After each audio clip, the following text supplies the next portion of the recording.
Very good afternoon to all of you and welcome to call for care. आज हमारे show यानी call for care में हम बात करेंगे सोर थ्रोट के बारे में, यानी अगर गला सूज जाए, गले में इचिंग हो, सूजन हो, तो क्या क्या समस्याएं हो सकती हैं और आगे चलकर कितनी कॉम्प्लिकेशंस हो सकती हैं। साथ ही साथ इस समस्या को आयुर्वेद के अकॉर्डिंगली हम कैसे सॉल्व कर सकते हैं, इसके बारे में बात करने के लिए हमारे साथ हमारी आयुर्वेद एक्सपर्ट डॉक्टर विभा शर्मा इस वक्त स्टूडियो में है।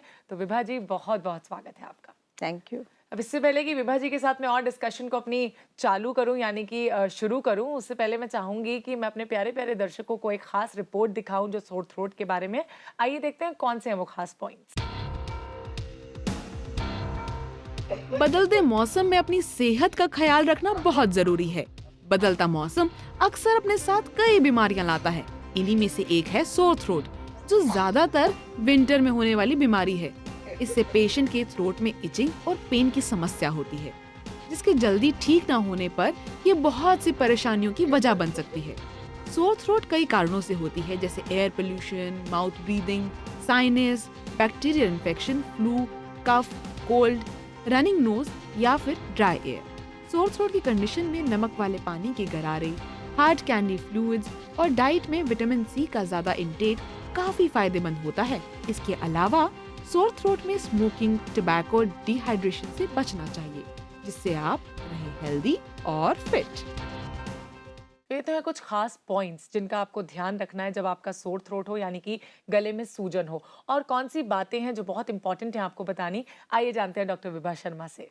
तो सोर थ्रोट के बारे में अगर सबसे पहले बात की जाए तो गले में सूजन, इचिंग, इसके अलावा आयुर्वेद में सोर थ्रोट के बारे में क्या कहा जाता है? देखिए, सोर थ्रोट वैसे तो किसी भी प्रॉब्लम का एक इंडिकेशन हो सकता है। अगर आपको बहुत ज़्यादा ड्राई कफ रही है लंबे टाइम तक, तो अब आपका खांसने की वजह से वोकल कॉर्ड्स के जो सेल्स हैं वो थोड़े डैमेज हो जाते हैं। उसकी वजह से आपकी आवाज़ थोड़ी हार्श हो जाती है। इसके अलावा ज़्यादा बोलने वालों जिन लोगों का प्रोफेशन है, जिसमें टीचिंग प्रोफेशन है या कोई भी ऐसा प्रोफेशन जिसमें आपको कंपैरेटिवली ज़्यादा बोलना पड़ता है और आपके वोकल कॉर्ड्स को ज़्यादा एक्सरसाइज करनी पड़ती है, ऐसे टाइम पे भी ओवर एक्सर्ट होने की वजह से और उसके तुरंत बाद बहुत ठंडा या बहुत गर्म कुछ खा लेने से भी आपकी जो आवाज़ है या वोकल कॉर्ड्स है वो डैमेज होने लगते हैं और आपकी आवाज़ थोड़ी सी हार्श होने लगती है।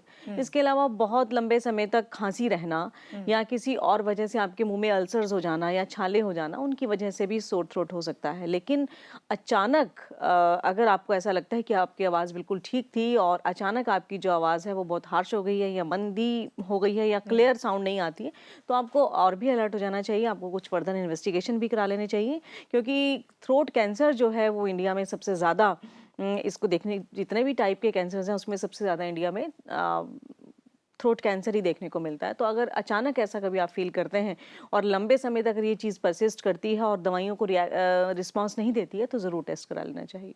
एग्जैक्टली आपने बिल्कुल ठीक कहा विभा जी। लेकिन इसी के साथ साथ अगर वात, पित्त और कफ के बारे में जानकारी जान लेना चाहूँ तो कफ की वृद्धि से सोर थ्रोट होने के चांसेस होते हैं? नहीं, देखिए, कफ की वृद्धि से और साथ में वाता के आवरण से खांसी आपको हो सकती है और वो कॉन्टिन्यूस खांसी आपको सोर थ्रोट की तरफ ले जा सकती है, क्योंकि जब आप बार बार खांसते हैं तो वोकल कॉर्ड्स पे ही सबसे ज़्यादा इफेक्ट पड़ता है। तो सिर्फ कफ की वृद्धि से ही सोर थ्रोट होगा ऐसा नहीं कहा जा सकता। और कई बार गले में बहुत ज़्यादा एसिड अगर जब प्रोड्यूस होता है स्टमक में, तो भी आप देखते हैं कि जो रिफ्लेक्स होता है वो एसिड के साथ फिर जो आपने खाया उनके स्पाइसेस का, तो वो भी वहाँ आके इरिटेशन करते हैं। तो इसमें ज़रूरी नहीं है कि सिर्फ कफ के एग्रीवेशन से ही ऐसा हो। जनरली वात और कफ दोनों के एग्रीवेशन से सोर थ्रोट होता है। और इसके अलावा क्योंकि इन्फ्लेमेशन ज़रूर होती है, तो जहाँ इन्फ्लेमेशन होगी वहाँ वाता का वृद्धि ज़रूर होगी।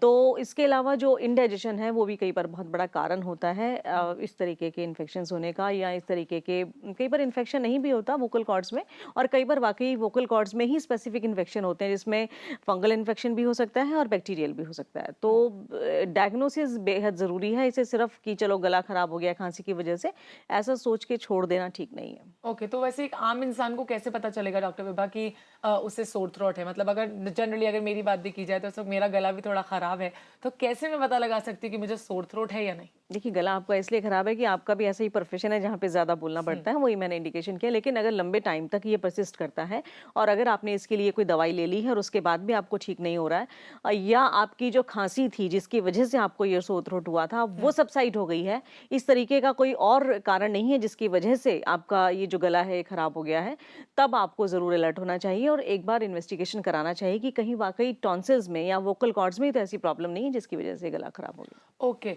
तो क्या रिस्क फैक्टर्स हो सकते हैं, क्या कॉम्प्लिकेशंस हो सकती हैं इसकी आगे चलकर अगर इसका इलाज ना कराया जाए तो?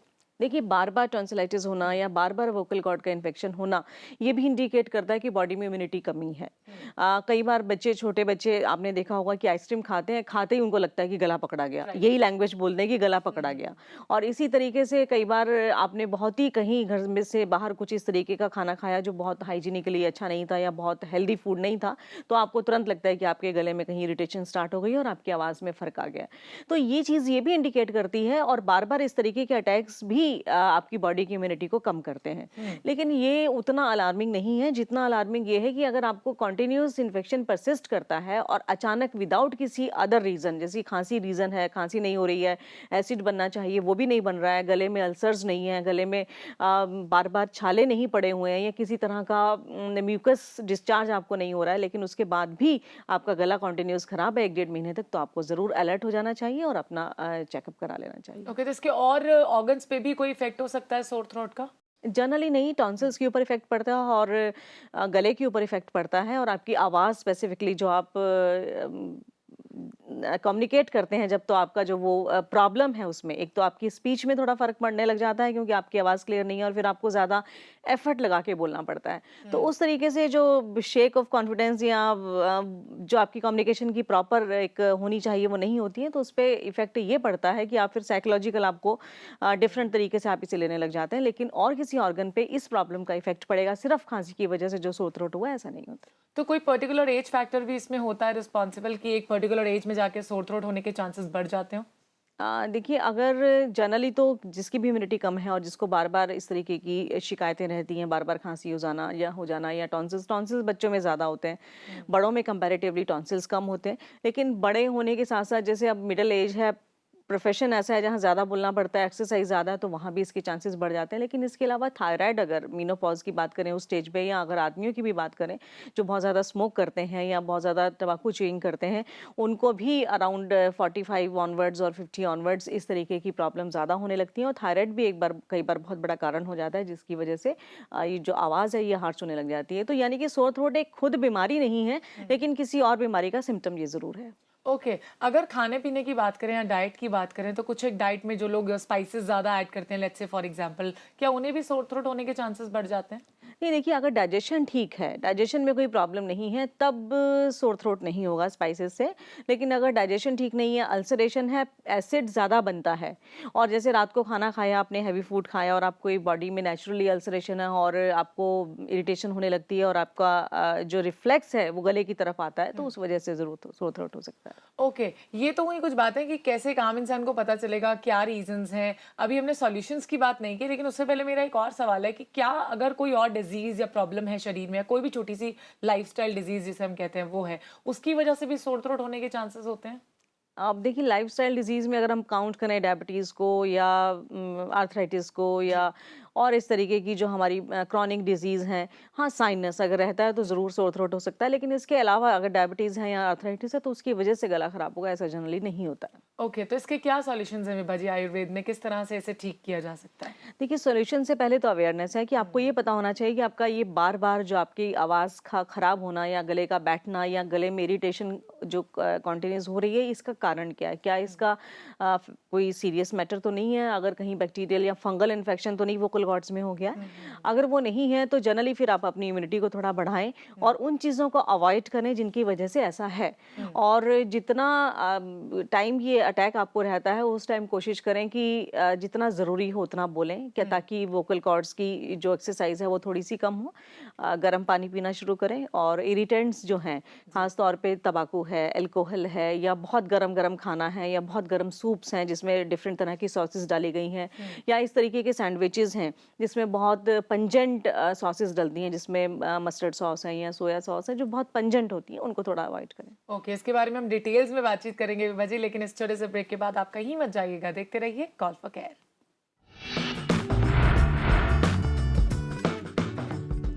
जैसे कि कुछ देर पहले डॉक्टर विभा ने कहा कि कम्युनिकेशन में थ्रोट का बहुत इंपॉर्टेंट रोल होता है, यानी ये एक मधुर आवाज़ निकलनी चाहिए जब हम पहली बार किसी से बात करते हैं। इनफैक्ट मैं तो कहूँगी कि हमेशा ही एक मधुर आवाज़ निकलनी चाहिए। लेकिन क्या हो अगर आपका थ्रोट ठीक ना हो, यानी कि सोर थ्रोट की प्रॉब्लम हो जाए, तो आपकी आवाज़ अच्छी नहीं निकलेगी, और अच्छी नहीं निकलेगी तो फर्स्ट इंप्रेशन आपका अच्छा नहीं पड़ेगा, मुझे लगता है। तो ये तो कोई भी नहीं चाहता है। तो आइए जानते हैं और क्या सॉल्यूशंस हो सकते हैं इस प्रॉब्लम से दूर हटने के लिए। वैसे हम बात कर रहे थे फंगल इन्फेक्शन और बैक्टीरियल इन्फेक्शन के बारे में। एक आम इंसान कैसे पता लगाएगा कि उसे फंगल इन्फेक्शन हुआ है या फिर उसे बैक्टीरियल इन्फेक्शन हुआ है? देखिए, जनरली अगर आप अपने टॉन्सिल्स को देखने की कोशिश करेंगे, खुद भी अगर अपना मुंह थोड़ा सा ज़्यादा खोल के आप अपने गले के अंदर को देखने की कोशिश करेंगे, तो अगर आपको वहाँ पे जो ये वोकल कॉर्ड्स का एरिया, यहाँ पे ज़्यादा रेडनेस मिले या ज़्यादा स्वेलिंग मिले, और साथ में हल्का फीवर आपको फील होता हो, तो ये बैक्टीरियल इन्फेक्शन का एक इंडिकेशन हो सकता है। इसी तरीके से जब आप अपने गले में देखेंगे, तो अगर वहाँ सफ़ेद रंग के छाले और सफ़ेद पानी लिए हुए छाले दिखें, आपके मुंह में से बहुत गंदी स्मेल आनी शुरू हो जाए और आपका जो बोलते ही मुंह में काफ़ी सारा सलाइवा इकट्ठा होना शुरू हो जाए, तो ये इंडिकेशन है। और बहुत पेन हो साथ में, कुछ भी खाते टाइम, निगलते टाइम बहुत ज़्यादा पेन हो, तब आपको ज़रूर इंडिकेशन हो जाती है कि ये फंगल इन्फेक्शन है। इनफैक्ट हम भी जब अपने पेशेंट्स को चेक करते हैं तो यही क्राइटेरियाज होते हैं, गले में टॉर्च लगा के या लाइट डाल के देखने के, तो इसी से ये पता चलता है। और अगर बैक्टीरियल और फंगल इन्फेक्शन है तो फिर उसका उस तरह से ट्रीटमेंट करना चाहिए। लेकिन अगर वायरल की वजह से, फीवर की वजह से या कॉन्टिन्यूस खांसी की वजह से इस तरीके की प्रॉब्लम है, तो जब हम उस बीमारी को ठीक करते हैं तो फिर धीरे धीरे गला भी अपने आप ठीक होने लग जाता है। एग्जैक्टली अभी मैं टॉन्सिलाइटिस के बारे में ज़्यादा जानना चाहूँगी। जब भी किसी को टॉन्सिलाइटिस होता है, सोर थ्रोट होता है, तो अक्सर देखा जाता है गले में दर्द के साथ उसे बुखार की टेंडेंसी बढ़ जाती है। इसका बुखार से क्या ताल्लुक है? देखिए, जब वोकल कॉर्ड्स और टॉन्सिल्स तभी स्वेलअप होते हैं जब कोई ना कोई बॉडी में इन्फेक्शन होता है। तो इन्फेक्शन होगा तो फीवर ज़रूर होगा। तो फीवर का साथ होना, गले का दुखना और आवाज़ का ख़राब होना और टॉन्सिल्स का बढ़ जाना, वो भी हम जब गले में टॉर्च डाल के देखते हैं तो हमें दिखता है कि जो ये छोटे छोटे दो गोल से ऑर्गन दिखने वाले हैं, वो स्वेलअप दिखते हैं, साइज़ में बड़े हुए दिखते हैं और इतने बढ़ जाते हैं कि दोनों के बीच का गैप कम हो जाता है।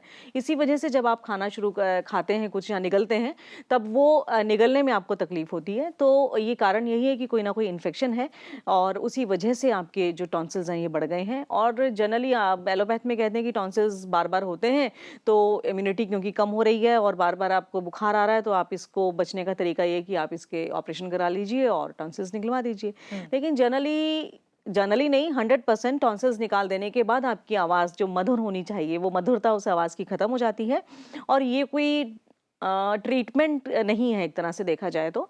कोशिश यही आयुर्वेद से हम करते हैं कि ये दवाइयाँ ऐसी दी जाएं जिससे इम्यूनिटी बिल्डअप हो, बार बार बुखार ना हो, और इस तरीके की सूदिंग मेडिसिन खाने को या चूसने को दी जाती हैं जिससे टॉन्सिल्स ठीक हो जाते हैं और बार बार ये जो प्रॉब्लम है नहीं होती है। चलिए, आपने ये तो बताया, लेकिन कई बार हम देखते हैं कि लोग इस प्रॉब्लम को बहुत छोटी समस्या समझ के इग्नोर करते हैं।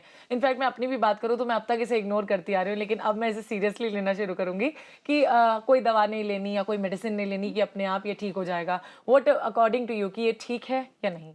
देखिए, ये अपने आप अगर ठीक हो जाता है एक हफ्ते में, तब तक तो ठीक है। लेकिन ये कंटिन्यू करता है और महीना भर इस तरीके की प्रॉब्लम रहती है और उसके बाद क्या होता है कि आप यूज्ड टू हो जाते हैं। आपको खुद को पता नहीं चलता कि आपकी आवाज़ ख़राब हो गई है या आपका गला बैठा है या जैसी पहली आपकी आवाज़ थी वैसी अब नहीं रही है।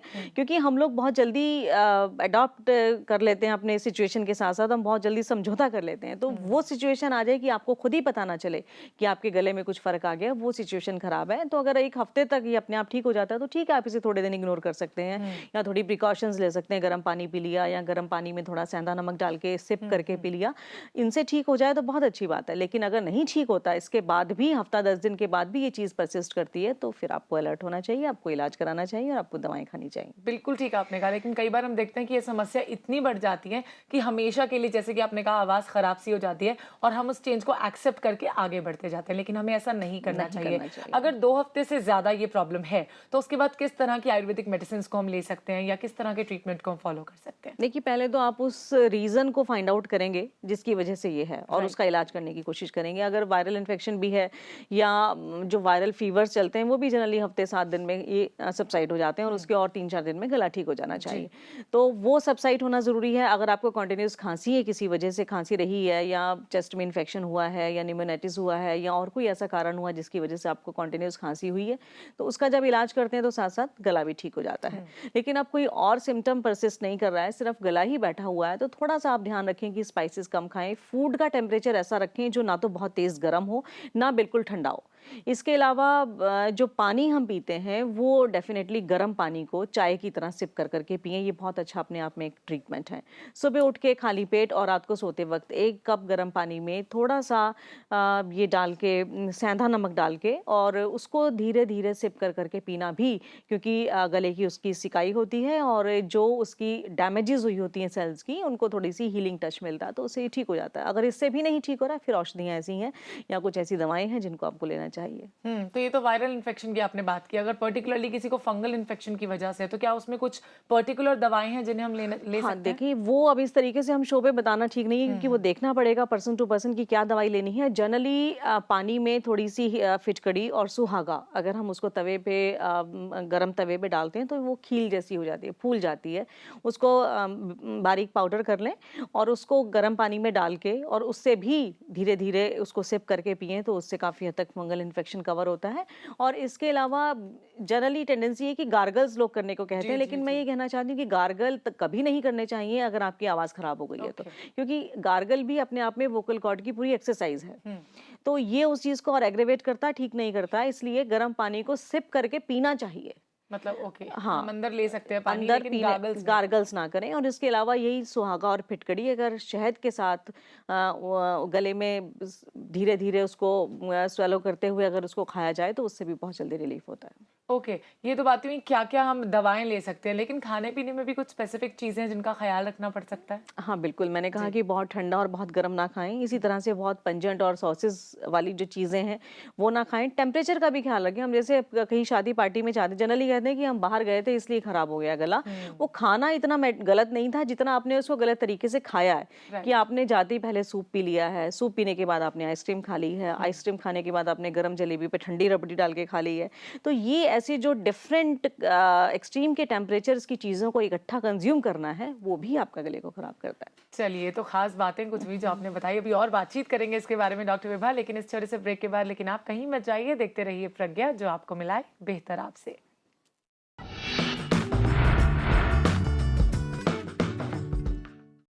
मैं हमेशा आपसे कहती हूँ prevention is better than cure, यानी हम पहले से ही ऐसे नुस्खों को आजमाएं जिससे हमारा कोई भी आगे समस्या बढ़े नहीं या समस्या हमें हो ही ना। अब ऐसा हम क्या करें जिससे गला खराब हो ही ना?